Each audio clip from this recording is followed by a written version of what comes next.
ফেলিয়ে না দিও রে মালিক, ফেলিয়ে না দিও। গুনাহ যত করেছি আমরা ক্ষমা তুমি করিও। মাফ করে দাও রে মালিক, মাফ করে দাও। গুনাহ যত করেছি আমরা ক্ষমা তুমি করে দাও। বান্দা আছে বন্দেগি নাই, শেষ করেছি জিন্দিগি। পরকালে বিচার দিনে পাপীদের উপায় কি?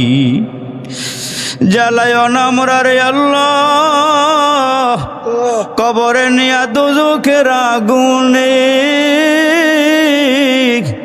এমন কঠিন আগুন সহিব কেমনি? আল্লাহ গো দেখো না তাকাইয়া, আমরা তোমার দরবারে কতগুলো আশিকিন জাকিরিন হাতগুলো বাড়াইয়া ধরেছি। ইয়া আল্লাহ, প্যান্ডেলের পাশে কবরস্থান রে মালিক, জানি না আজকের মাহফিলটা কার জন্য, জানে জীবনের মাহফিল শেষ মাহফিল হয়ে যায়, জানা নাই রে মাহবুব কার জন্য জানি আজকের মোনাজাতটা জীবনের শেষ মোনাজাত হয়ে যায়। এরে মালিক, জানা নাই মাহফিল ত্যাগ করিয়া ঘরে যাইতে পারবো নি। ইয়া আল্লাহ, মাহফিলটা ছাড়তে পারবো নি, জানা নাই রে আল্লাহ।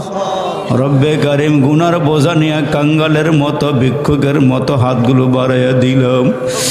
মায়ার নজরে তাকাইয়া রে মালিক, আমরার জীবনের সব গুনাহগুলো মাফ করিয়া দাও। তুমি যদি মাফ না দাও, কে মোদের গুনাহ মাফ দিবে রে আল্লাহ?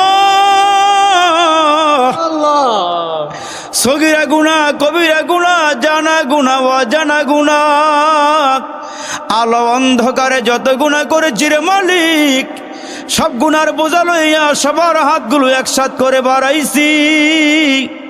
এই মজমা থেকে একটা হাত কবুল করিয়া আল্লাহ একজন রে অলি বানাইয়া আমরার মুনাজাত সকলের মুনাজাত গুলো কবুল আর মঞ্জুর করিয়া নাও।